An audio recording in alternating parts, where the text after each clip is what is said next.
Definitional retreat, sometimes referred to as moving the goalposts, occurs when a person avoids being refuted by changing their position on a matter, usually by subtly changing the definition of a word or phrase.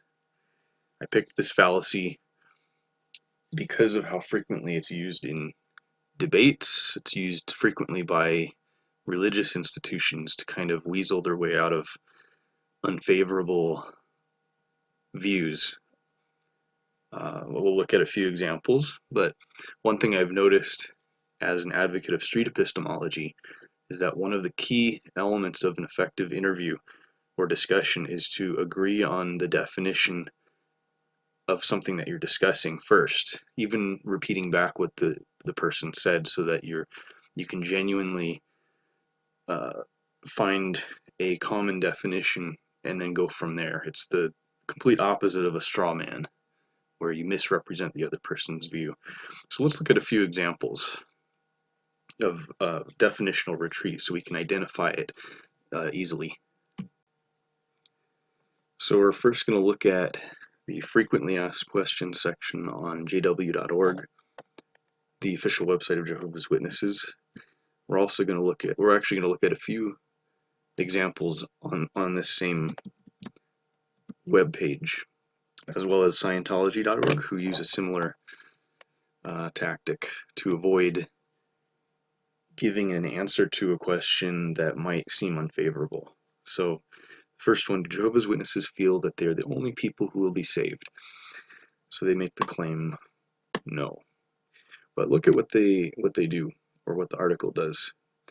They change the subject to specifically refer to people who lived in centuries past and who weren't Jehovah's Witnesses. Now we can just speculate right here, is it likely that the person asking this question is referring to people in the Renaissance? Probably not, but regardless, when they do refer to people living today, they talk about people being saved who will become Jehovah's Witnesses. You might ask, well, maybe is that really a fair statement, seeming that it only says people that may begin to serve God? Well, we'll take into context a couple of other articles to answer that question. But basically, in answer to, do Jehovah's Witnesses feel that they're the only people who will be saved? The only non-Jehovah's Witnesses who will be saved are people who died centuries ago and weren't Jehovah's Witnesses, didn't have a chance to be, or people that are living who become Jehovah's Witnesses. So in the August 15th, 2014 study edition of the Watchtower, on page 21, paragraph 2, the last part, in effect, Jesus also conveys Jehovah's voice to us as he directs the congregation through the faithful and discreet slave. We need to take this guidance and direction seriously, for our everlasting life depends on our obedience. The February 15th Watchtower, page 12, 1983, says, similarly, Jehovah is using only one organization today to accomplish his will. To receive everlasting life in the earthly paradise, we must identify that organization and serve God as part of it. The September 1st, 1989 Watchtower, page 19, paragraph 7, says, only Jehovah's Witnesses, those of the anointed remnant and the great crowd, as a united organization under the protection of the supreme organizer, have any scriptural hope of surviving the impending end of this doomed system dominated by Satan the devil.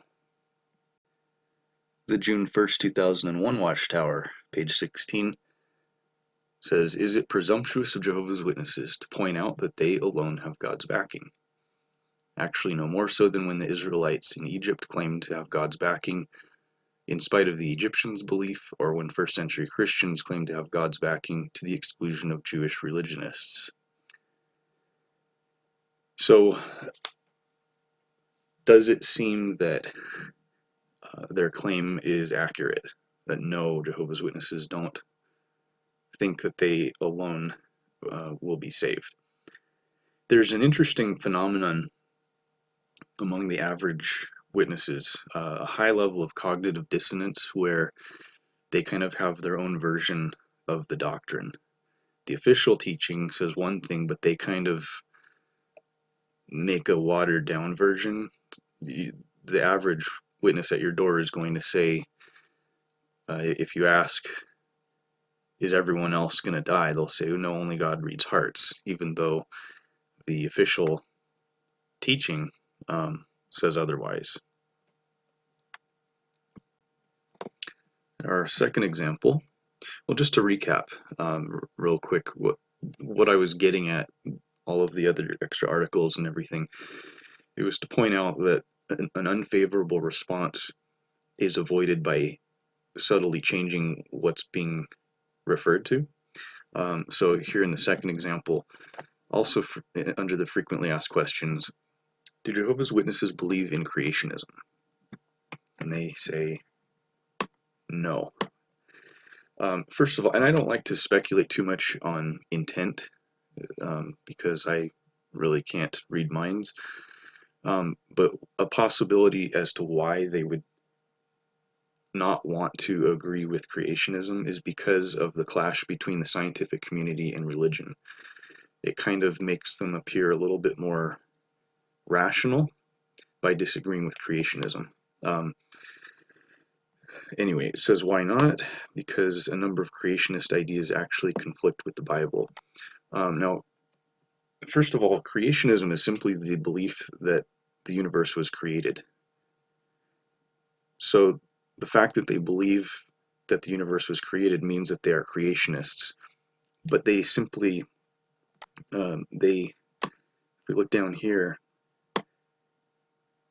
creationism is defined, I should say redefined in this article as specifically referring to young earth creationism, which they disagree with. However, they still believe in creationism, just not young earth creationism. They're old earth creationists. So, like I mentioned, maybe to seem a little bit more rational than the fundamentalist view that the earth is a few thousand years old. The last example from jw.org I think is the most interesting because of the more complex structure of the argument. It addresses, are Jehovah's Witnesses a cult? Not only does the article go into definitional retreat, but it does it twice, even what I call sub-definitional retreat, and I'll explain what that is, but it's really interesting. So, of course, they make the claim, or the article makes the claim that they are not. Here's kind of a related point, but they say rather we are Christians, etc., as if trying to follow Jesus' example and being in a cult are mutually exclusive. That's maybe speculative, but I don't think they are. The term cult means different things to different people, and they say consider two common perceptions regarding cults. So what they're doing here, not only are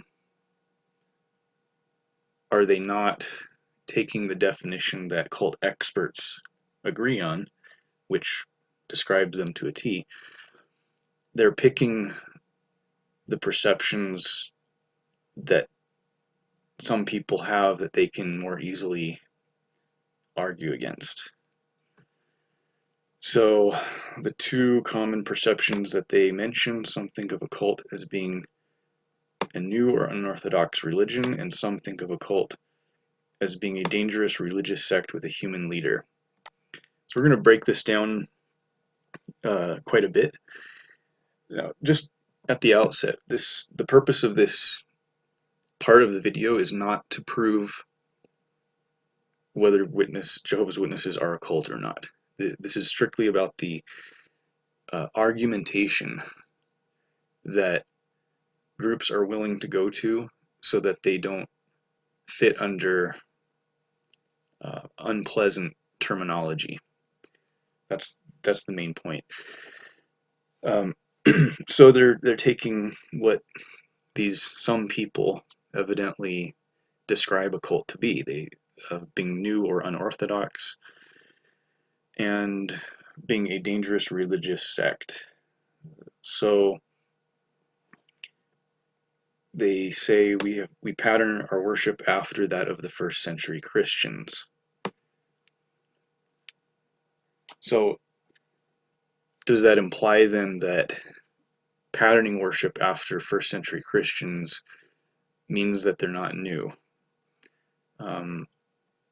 And secondly, it says we believe that the Holy Scripture should be the authority on what is orthodox in matters of worship. Okay, so first of all, they've redefined a cult based on what some people think. But then, which includes being unorthodox. But then when they get into what unorthodoxy means, they redefine what orthodoxy is based on their definition. So they're using some people to define cult, but then they're using their own definition of that sub-definition to disprove it. So I hope why that's a problem is not just obvious to me.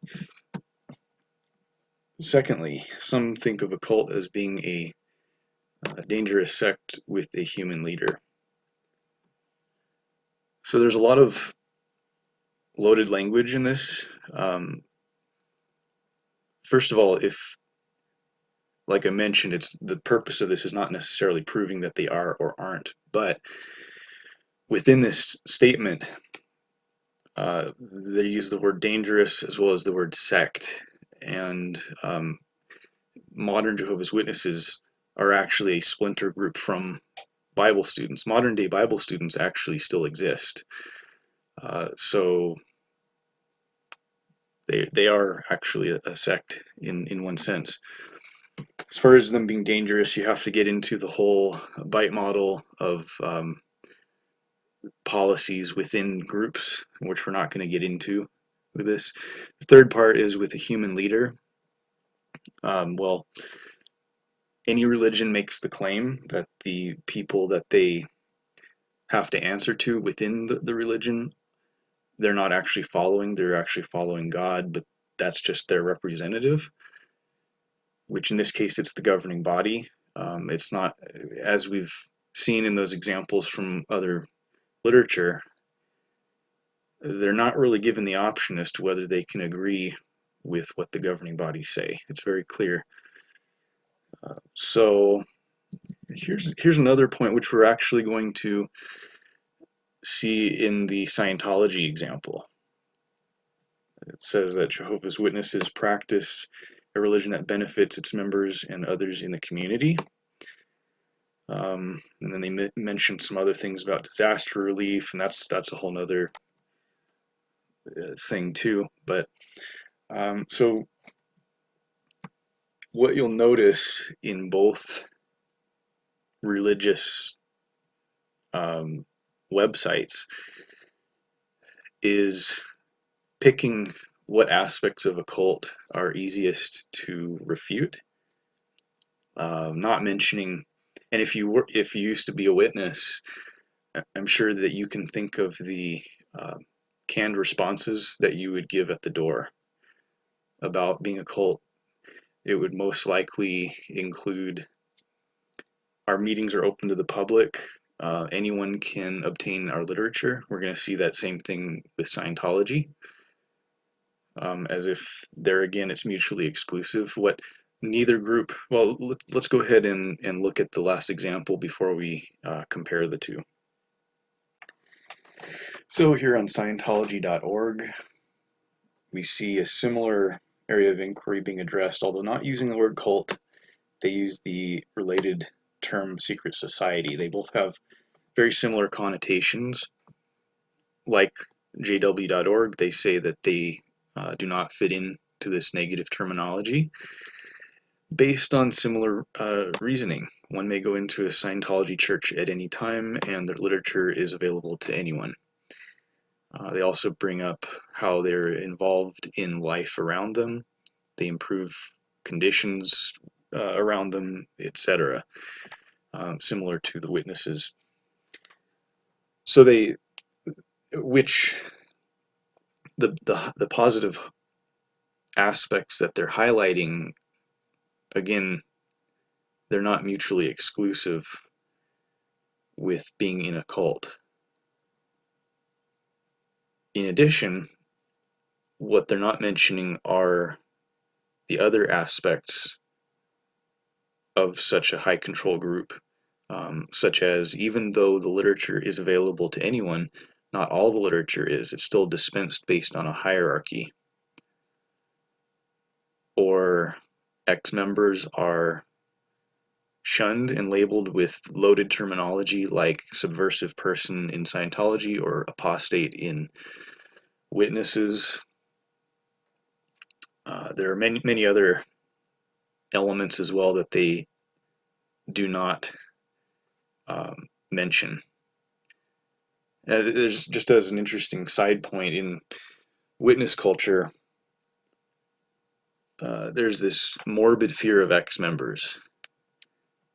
Their apostates are labeled as mentally diseased in the literature, and it's stated, and members are terrified of talking to one because, according to the literature, they use specious reasoning, which, if you're familiar with that term, it comes from the Latin speciosus for fair or beautiful, um, because witnesses think that by having a conversation, somehow this twisted reasoning is going to twist their brains and make them believe things that aren't true. Now, that's a whole other topic, but in my opinion, in both of these examples, this is as specious as it can get. It might seem fine on the surface, but really when you start to think critically about it, it really falls apart. So this is my first video. I hope you've enjoyed it. And the purpose of these are really to have open discussions about issues of logic, critical thinking, philosophy, religion, ethics and morals, etc. And so if you have any comments or questions, feel free to leave them below. And don't forget to like and subscribe.